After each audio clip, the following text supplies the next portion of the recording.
इन जीवों का आकार इतना बड़ा और इनकी दुनिया इतनी रहस्यमयी होने वाली थी जिसकी किसी ने कल्पना भी नहीं की थी।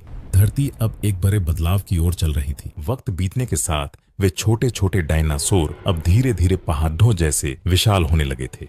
जंगलों के पैर ऊंचाइयां छू रहे थे तो डायनासोरों का कद भी आसमान से बातें करने लगा था। यह असल में विशालता का युग था।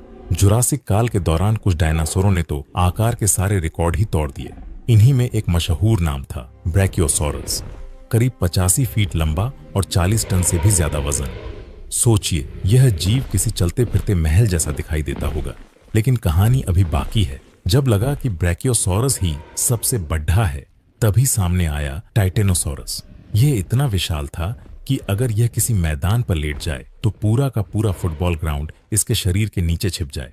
इन जीवों की गर्दन इतनी लंबी होती थी कि ये ऊंचे से ऊंचे पैरों की फुनगी से भी पत्ते तोड़ लेते थे। बिल्कुल वैसे ही जैसे आज के समय में कोई 10 मंजिल ऊंची इमारत की खिड़की से फल तोड़ रहा हो।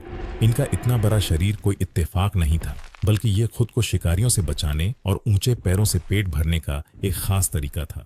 जरा कल्पना कीजिए, एक शांत जंगल है और दूर से टाइटेनोसॉरस के कदमों की गूंज सुनाई दे रही है।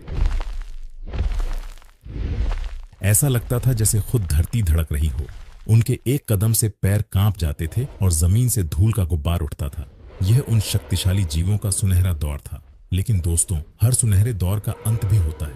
करीब 6.5 करोड़ साल पहले अंतरिक्ष के सन्नाटे को चीरते हुए एक बिन बुलाया मेहमान धरती की तरफ बहुत तेजी से बढ़ रहा था। यह एक विशाल एस्टेरॉयड उल्कापिंड था जो करीब 10 से 15 किलोमीटर चौड़ा था और यह धरती की किस्मत हमेशा के लिए बदलने वाला था। वह एस्टेरॉयड कोई मामूली पत्थर नहीं था। उसकी रफ्तार थी करीब 70,000 किलोमीटर प्रति घंटा थी।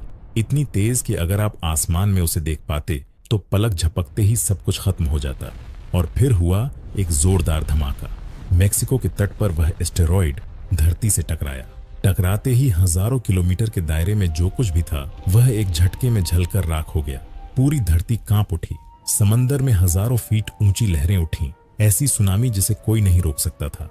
जंगल, पहाड़, नदियां सब तबाह हो गए। जिन मैदानों में डायनासोर मजे से घूमते थे, जहां उनके छोटे छोटे बच्चे खेलते थे, वो पूरी दुनिया अब आग का गोला बन चुकी थी। जो डायनासोर कल तक इस धरती के राजा थे, आज वो बेबस हो रहे थे। कुछ तो धमाके के साथ ही खत्म हो गए और जो दूर होने की वजह से बच गए उन्हें आने वाले वक्त ने मार डाला। चारों तरफ अंधेरा छा गया। भूख और कड़ाके की ठंड ने उन्हें घेर लिया।